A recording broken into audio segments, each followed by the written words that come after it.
Bonjour les amis, bonjour. Je voudrais faire une vidéo pour répondre à Jean, je crois, qui a mis un commentaire sur ma chaîne.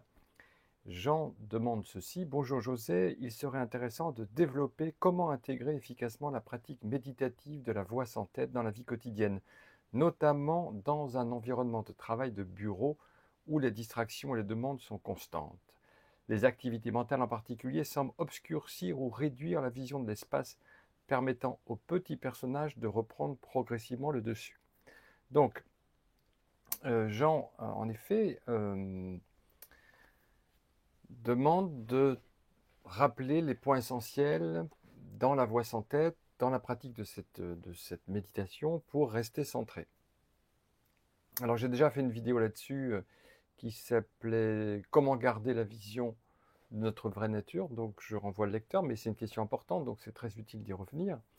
Donc en fond, la question revient à ça. Comment vivre cet état d'éveil dans le quotidien, et en particulier dans le quotidien parfois stressant du travail et des différentes distractions que nous connaissons. C'est une bonne question parce que on pourrait se dire, voilà, quand je suis à la campagne ou quand je me promène dans la nature, voilà, je suis grand ouvert, je suis centré naturellement, c'est très facile. Mais dès que je suis au travail, dès que je suis en relation, ça devient tout de suite plus compliqué. Alors d'abord, de quoi s'agit-il dans cette voie, comme dans toutes les voies spirituelles? Il s'agit de s'éveiller à sa vraie nature. Ce n'est pas du développement personnel du tout, c'est de s'éveiller à ce que nous sommes vraiment, vraiment. Qu'est-ce que ça veut dire s'éveiller à ce que nous sommes vraiment? Ça veut dire prendre conscience que ceux qui regardent en ce moment cet écran, là maintenant, ça n'est pas l'individu que vous croyez être, c'est un espace transparent, un espace ouvert, sans couleur, sans forme, sans limite et sans âge, espace éveillé, que les traditions appellent vacuité, nature de Bouddha, soi, le royaume, etc. Donc, il s'agit de ça, dans la voie sans tête, comme dans toutes les voies spirituelles authentiques, de s'éveiller à sa vraie nature. Alors, comment s'éveille-t-on à sa vraie nature? Je l'ai souvent dit dans plein de vidéos, en retournant son attention de 180 degrés vers ceux qui regardent, pour prendre conscience que, eh bien, il n'y a pas quelqu'un qui regarde, ce n'est pas un individu qui regarde, c'est une présence ouverte qui accueille le monde. Pour moi, d'ailleurs, une des phrases clés qui a permis cet éveil, c'était « personne ne regarde ». Il y a juste regard, juste vision. Bon.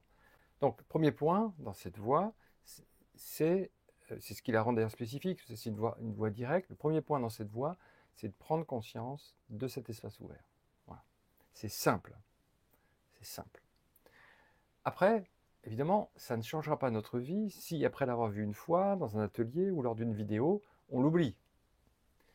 Parce qu'alors, si on l'oublie, on retombe dans le fonctionnement habituel, on se réidentifie au petit personnage, comme dit Jean, on se réidentifie au petit personnage et à nouveau, on fonctionne eh bien, dans une relation de dualité en étant endormi, en fait. Donc, la deuxième étape, la première, donc, voir sa vraie nature, la deuxième étape, c'est de continuer de la voir dans le quotidien, de continuer de la voir dans nos activités quotidiennes, quelles qu'elles soient. Et là, pour moi, si vous voulez, cette voix sans tête a été très importante parce que c'est une pratique informelle. C'est-à-dire, c'est une pratique qu'on peut faire partout, tout le temps, quelles que soient nos activités.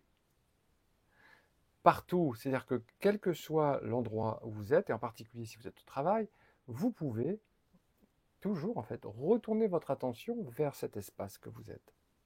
Douglas Harding appelait cette voie la méditation pour la place du marché. Meditation for Marketplace. C'est-à-dire qu'en allant au marché, en effet, vous pouvez, je ne sais pas, commander des fruits et voir que au-dessus de vos épaules, c'est grand ouvert. Que les bras qui vont prendre les fruits sortent du vide et que vous êtes toujours cet espace éveillé. Donc, partout, c'est très important. Vous voyez, partout, c'est-à-dire que même au travail, vous pouvez retourner votre attention et prendre conscience de l'espace. C'est pas ou bien je prends conscience de l'espace ou bien j'agis dans la vie quotidienne, c'est les deux ensemble. Douglas faisait souvent ce geste. Vous avez un doigt, vous pouvez le faire avec moi si vous voulez. Vous avez un doigt qui pointe vers la vacuité, pour vous, hein. Vous avez un doigt qui pointe vers la vacuité, et puis un doigt qui pointe vers le monde. c'est-à-dire vers ce qui vous est donné dans l'instant présent. Ça peut être le travail. Par exemple, moi je suis professeur de philosophie, je suis éditeur, je suis constamment sollicité de mille façons, mais j'essaye, même en cours, même en parlant, en faisant un cours de philosophie, eh bien, de prendre conscience que je suis un espace ouvert qui accueille la classe, je suis un espace ouvert qui accueille les élèves, je suis un même avec ce qui m'est donné dans l'instant présent.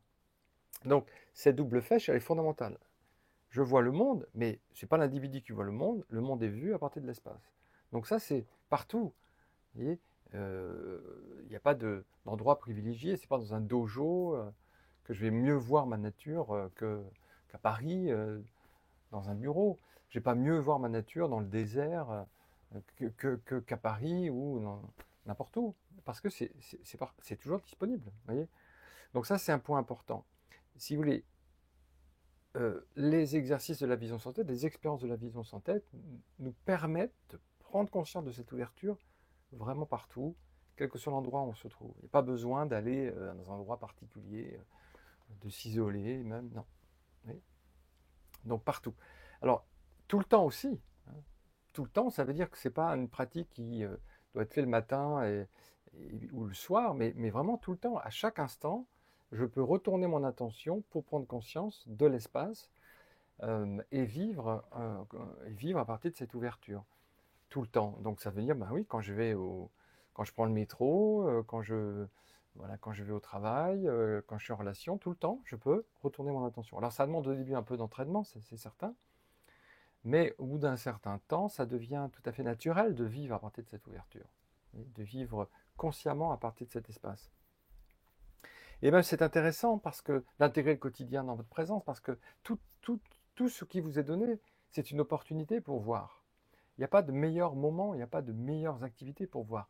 Tout est une opportunité, tout est une occasion magnifique pour constater que c'est vrai, c'est-à-dire constater qu'en effet, vous êtes cet espace ouvert. Oui. Donc, évidemment, il peut y avoir des événements qui sont difficiles pour le petit personnage, ça peut être voilà, des émotions, du stress, de la douleur physique. Bon, eh bien, c'est ça qui nous est donné dans l'instant, c'est intéressant, c'est intéressant. Est-ce que je peux embrasser, est-ce que je peux accueillir tout ce qui m'arrive à partir de l'espace ouvert? Alors parfois peut-être je ne le pourrais pas, c'est pas très grave. Ça aussi c'est un point important que je veux souligner. Donc j'ai dit que c'était accessible partout, accessible tout le temps, et c'est toujours là en fait, c'est toujours là, c'est toujours là. La vision de notre vraie nature, c'est pas quelque chose que nous créons. On parle de vision, c'est l'être en fait, hein. C'est toujours disponible parce que c'est toujours là. Je ne crée pas la vision, c'est pas le petit personnage qui crée la vision, c'est plutôt un repos dans cette présence qui est toujours là. Et donc, il n'y a pas de culpabilité à avoir. Il ne s'agit pas de se dire, oh là là, j'ai pas vu ce matin, j'ai été pris par le stress, j'ai pas vu de 9h à 10h. Non, parce que peu importe, parce que à chaque instant, vous pouvez revenir tranquillement vers cet espace, constater qu'il est déjà là, qu'il est toujours là. Et où est le problème? Parce qu'à partir du moment où vous revenez ici, c'est l'absolu qui prend conscience de lui-même. Donc là, tout est accompli. Donc ça aussi, c'est une façon de se libérer de la culpabilité. Ah là là, j'ai pas vu ma vraie nature ce matin ou hier. Non, revenez dans l'instant, ici, à cet espace. Et là, c'est une manière aussi de cesser de se mettre la pression. Il faut que je voie ma vraie nature. Non, mais c'est toujours là de toute façon. Que vous la regardiez ou pas, c'est toujours là. Donc détendons-nous dans cet espace ouvert. Alors après, il y a un point que souligne Jean qui est intéressant, ce sont les activités mentales. Jean dit, les activités mentales semblent obscurcir ou réduire la vision de l'espace. Alors, c'est vrai que quand on a une occupation mentale, lire un manuscrit par exemple, ou préparer un cours, notre attention doit se resserrer sur la tâche que nous sommes en train d'effectuer. Notre attention va se centrer sur ce que nous sommes en train de faire. Et c'est normal et c'est naturel. La conscience a cette capacité d'être ouverte quand elle n'est pas sollicitée, et puis de se centrer sur quelque chose de plus précis. Et c'est une formidable liberté de la conscience d'être à la fois, de pouvoir être grande ouverte et en même temps de se concentrer. Et cette concentration, eh bien, elle va peut-être faire passer un petit peu la clarté d'ouverture à l'arrière-plan, mais ça ne disparaît pas. C'est toujours là en arrière-plan, vous voyez. Simplement, voilà, vous avez besoin d'être centré sur ce que vous faites précisément. Et dès que vous arrêtez votre occupation, toc, voilà, vous reposez dans la présence. Donc, là, la conscience a cette capacité, encore une fois, de se recentrer, vous voyez, sur ce qui doit être fait. Donc, c'est pas que ça réduit la vision de l'espace, c'est pas ça l'obscurcit.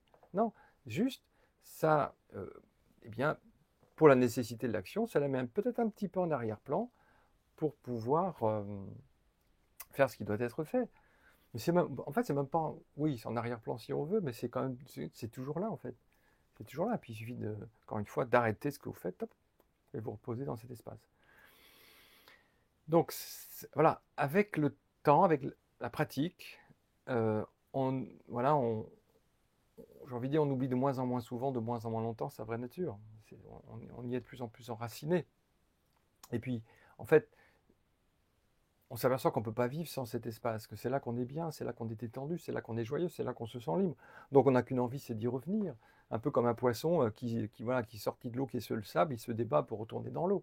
Donc en fait, assez spontanément, on revient dans cet espace, parce que c'est là qu'on se sent bien, qu'on se sent ouvert, qu'on se sent soi-même en fait. On se sent soi-même, le soi étant le grand soi. Oui. Donc, je répète, c'est partout, accessible, partout, tout le temps.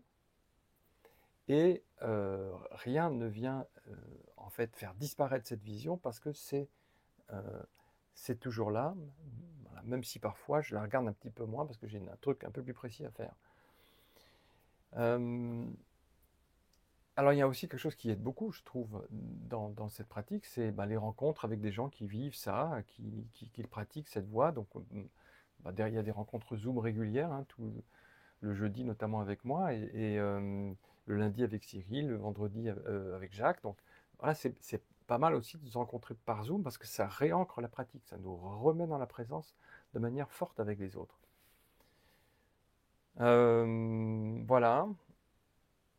Mais moi, je trouve ça, pour moi, la vision sans tête, en fait, cette voie, elle a été libératrice parce qu'elle m'a donné des outils pour pratiquer dans le quotidien. Elle m'a donné des outils pour rester centré, quelle que soit l'activité, quel que soit le lieu où je me trouve. Et donc, j'ai pu, en quelque sorte, intégrer, j'essaye d'intégrer ma vie quotidienne dans cet espace. Et c'est merveilleux d'ailleurs d'avoir les deux. Oui.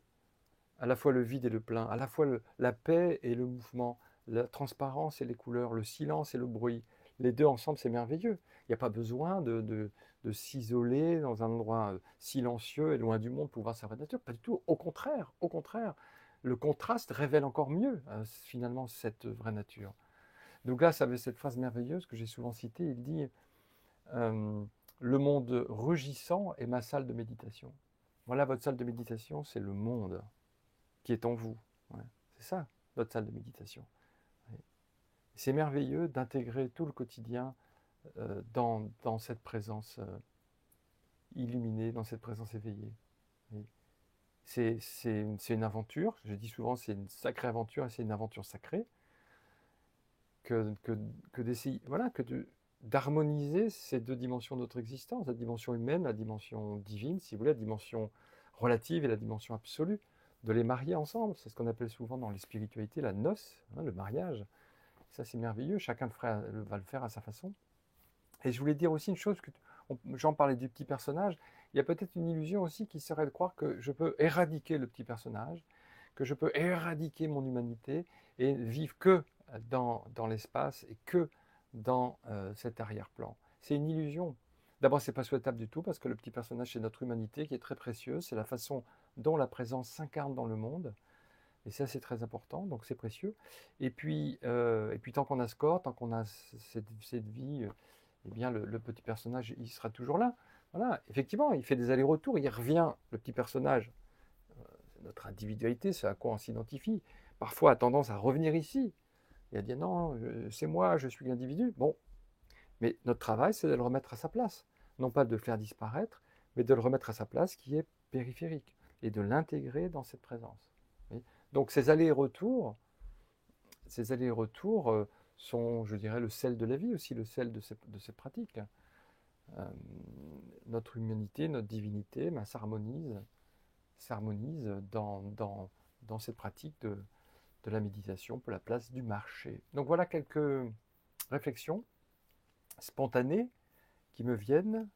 Jean, parce que je crois que c'était Jean qui a posé la question, et c'était une super question, et je suis sûr que ceux qui ont écouté la vidéo ou qui pratiquent cette voix sans tête auraient sûrement d'autres idées, d'autres excellentes idées. Vous pouvez les mettre en commentaire, et je ferai sûrement encore d'autres vidéos sur cette question importante, comment pratiquer la voie du retour à soi dans le quotidien. Et bien, encore une fois, en intégrant le quotidien dans cette présence.